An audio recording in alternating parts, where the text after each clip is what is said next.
ទីស្រឡាញ់របស់យើងពិតប្រាកដហើយអូទាំងឡាយអើយចូលកូនកុំសោកស្ដាយរូបរាងកាយរបស់លោកឪពុកអីកាលឪពុកនៅរស់រានមានជីវិតកូនចៅបានថែរក្សាឪពុកនេះជាយ៉ាងអធិកអធមហើយឥឡូវទេដែលឪពុកបានស្លាប់បាត់បង់ជីវិតទៅហើយក៏បានកូនចៅរៀបចំតាមប្រពៃណីទំនៀមទម្លាប់យ៉ាងសមរម្យយ៉ាងសមរម្យណាស់ហើយលោកឪពុកបានអស់ចិត្តហើយ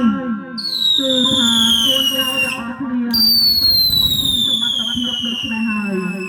ឥឡូវឲ្យពុកធ្វើរយៈពេលទាំងអស់គ្នាហើយលោកតា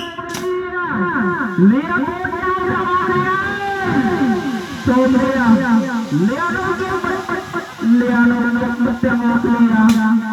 ពីថ្ងៃនេះទៅមិនអាចជួបគ្នាតទៀតបានឡើយ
What?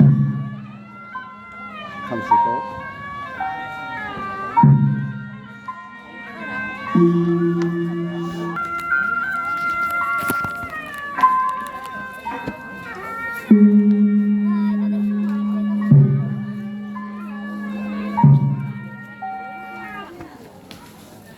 Ơi,